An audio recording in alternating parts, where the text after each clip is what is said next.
ole pili se menga ke ele isang famsingonga. Ele o iang famsingo male.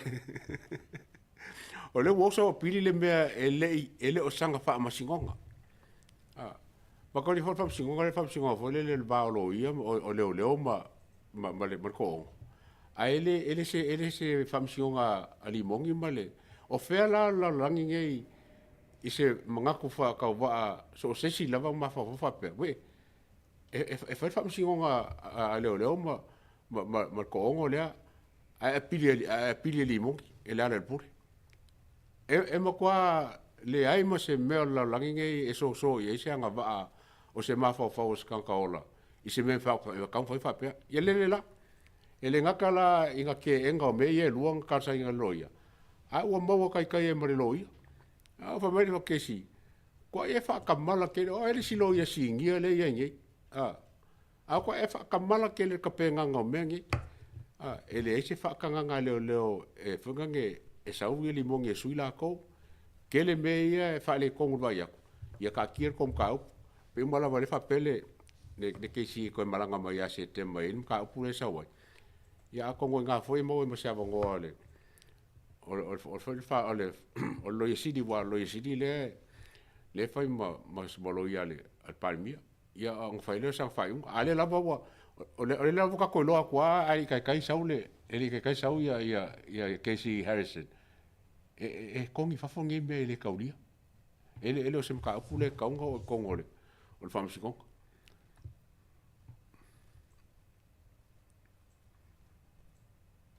Tama papai. No, o te le fa yatu ona a fa pe o ta fa tu lang o le ka ke kala ngole issue ka kire o kala ngo personal. O le manino I o le whainga o whai unga wha masino papai. E le kai fia o so se wha masino pai ulo. Bloke se issue. Pe a whai e leanga ma se le process. O Samoa. E fia ke le loke issue. Ai ki ia ima whakua I le process. O e tau moma. E fia kusa wa, e vave i orfeo sofia whamasingo, loke le ango whali. Ai le se I loke mua le mafua. Pea e tango nge koe whamakala. Vai fwena o e keisi lea. E le ofia inka lesi le palangi. Po le ale ango whali o le koe apili. E le fia inka lesi ai. Pau mea le identify mai ele whamasingo palangi. O sao le proceso e fia. Mai. Kasi ar vesili lo al palangi. Oso pa. O le fasa morga e oso pa. E kusa lao ile tau te loile I atua. Fakwe lau kala e sao kere lo palafu isi Samoa. Aile mwhainga e palafua palangi leanga e black and white yor kula fongo e whaonga e palangi. O ka kou Samoa karu mai lei ungo isi whamsingo I kakwe wale black and white. Wa rainbows. Kusa wakau rainbows e rainbow le kali le lango e fruit cake le lango ka ko me ka fa. O palang straightforward. O to ya lu to e va ai le fa u tala ina le ya tawa o le fa masinonga le na umanei. I le va o to ono le ya wala nga kile en ka ko fa ya o le kangi ali mongi malongo, right? Ai aka ko wo I le written lenga au mai ai le wa mai le fa ingo kuskusia. The matter between the police and Saulo Malaysia ko. Le ai ma se ngo li mongi malongo o Saulo le mera le heading. Pauar mela e mai lang o le ko ngofo yang alela. Afu nga isu ma o sia inga ngo ko ya le I le fai ungo famsingo ngo ko sika kia me. Wala vale le heading ngai ka mai. The matter between the police versus Saulo Malaysia le la via mai la fionga pale mia fupulea I o lise o Sam si vai ia o li o fatu malama. Longo winga. A ko e ku se siku e pau le vaenga me fai ngala ko pilinga. The matter between the police. Longo winga le yanto. E na o police fo. E na o police fo. La ko ki fai al melia. le ala ye fesili fa alua le pe tangia mai na fesili ai le fa masingo ia fu mo ai mu o ai o leo ia nga fa kanga le melia wa ye fesili na le ato na fa mai o ai la leo yo fa kanga authorizing le apidi fa fe kai e ui le fa ka mala o kulo loia ala nga honest wa fe la it's a matter between enga ke pe roa e koe fo ia apidi e moronga raisingi so pa fe kai e ui le fa o te reiro por fa ka mala o ke ro tu kai na le famsi o ke reiro ele ka kaunga ave o pura fa ka mala what do you think wala nga tato woi mesa sa wala ki le fa pe famsi kwa le vanga lo ia ri ke valeri ke reiro ngi me no o le putu sa lenga e ke avea se fa ka mala pe ke avea so le mala o feo me ka o ko lenga e nano fa yatu e nga o re ka uvale e o ili expose le tele o le lo ia re ka penga me ngi samo nga le expose i o rona toa ya kadi mai samo ke le lopo se fa ka mala po se le mala po se over fo o makua fa fia poko alai lo e mo wel famsing boy in other words o punga ki ali ato deep inside e o fa per famsing pe ya o le test mai ya o le kiki dia pe au so mala mai nga para fu ya kau fai mai ya o fa so na winga mta pure le ato i se si foi ko asiaka a kongu le lopenga longo lo ya limongi ya la pule le fai ko nga me fa pe ya kongu fa pe se ka mo fai le kong yo ku sa pe ma fai langa le kong yo Awara ngor kamai le popoi fa pe nga e arwa ki nga ro se ai fa also mo nga ka fa se I mean you could be right le ato yo pa ka ki lo ki le ka pu ko ele nga ka le ai so im ka up e im ka foi ka ke nga kwa yo vai ka foi fa un fam singo ngali ka foi o longo winga e funga nge e fengo fie la vanga i loa e un go merka ku ku la fongo a faila ele sila fie ele fainga ele fai lo ia nga sila ele ko nga ba ile vai ka ko o longo winga la o fai fore le wo fiu fai aku e se le anga ka ke so le maro se fai se ka ngo fai ka ngo fai le ko yo ya o le singai ku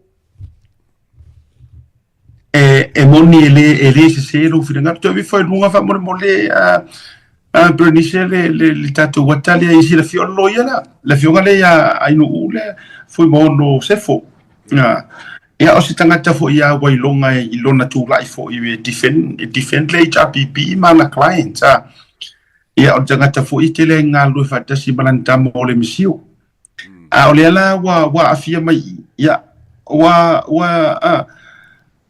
ta ata tele le tu langa fo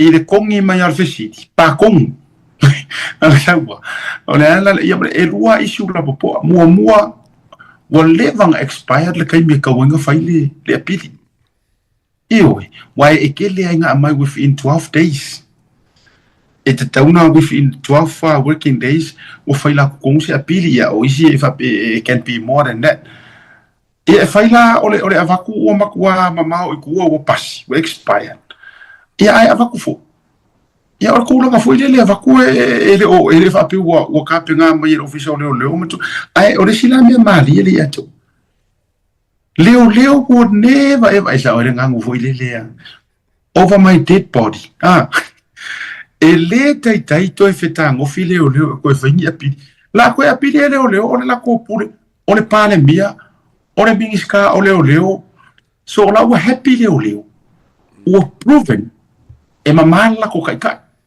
oma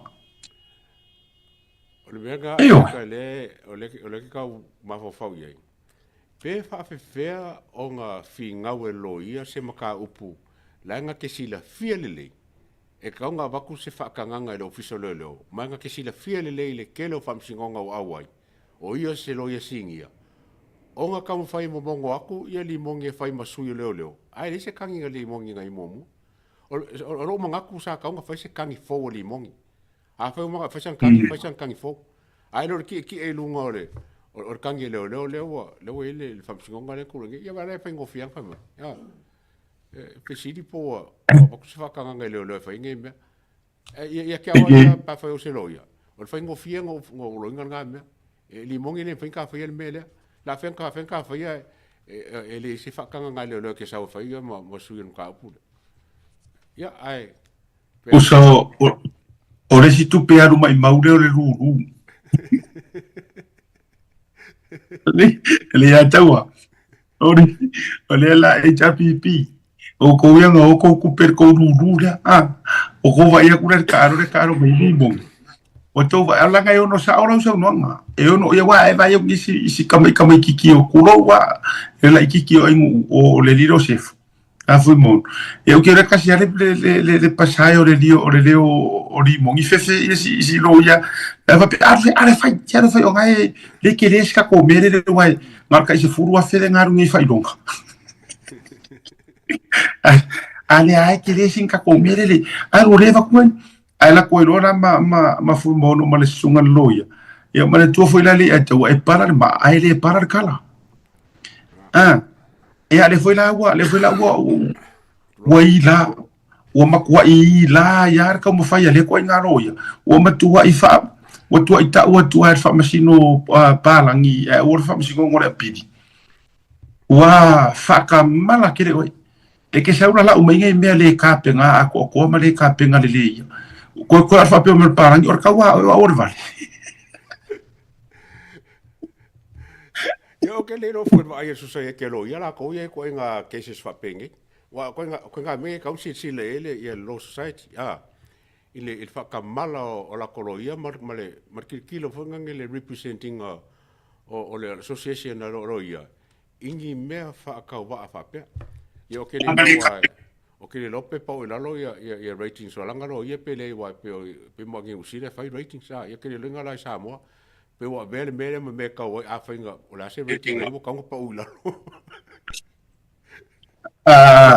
te ingani fai au le okay lava le ta fa tano pa wa le vaenga ta tu producer na tu tau sia ki fo le volume le a taua pe fa tau tu foi lunga ia ono le e so tai mai nei to te le ala so lunga le ai pa me na tu sia ki o le volume le a ka fada ma ia po ai o le tu na le a taua e nana o foi atu se le o ke tu lo wa nei lo ia langa o ke me mika ya sa mo le ya to o ke me mika o ke manga afisi mai pa langi e ka ke karango o le pesta like o sa mo e ma fain ka ko i o ke le nga vale ka ko ro ia la fo nga ka mi fo o ta to nga lu mo fo la fo so nga ya sa uni o me uma po le a fo i le tu langa lai e le vana uma mai le a o nga ma admit le pa ai e tau ti tala no la wo lunga i ka ko ro ia la ngai ele ai a faila ko inga si kaili lea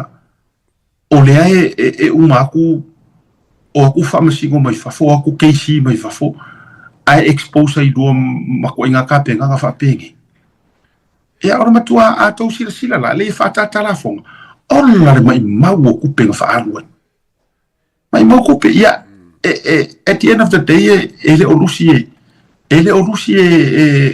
e se fo por ele foi mono se mea wala pe yanga ya ai ole tala a avele wa ave ole matuale anga male low wall standard o ka pe nganga o keise sa lo ia samo nga afia ko ifole mga inisi fo yo ole leila ia le tulanga o la tu ta penanga to fo me la tala le ate o mantuina mana tu mai fo yo ole keisi pharmacy no la valea le sa fa le ruling ole appeal to lupi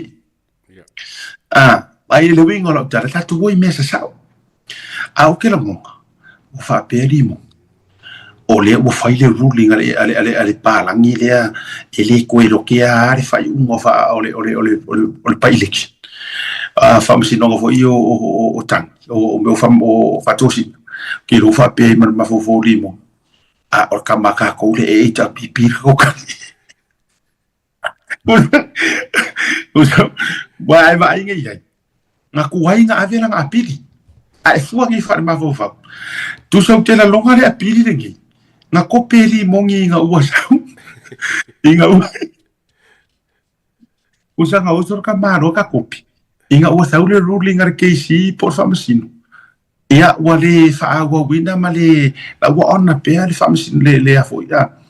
O inga ma fau ka maro fa pea. Ai, ko inga ka ko inga le a fui bongo sefu. Osore mea la ke vea ko le HPP ko inga.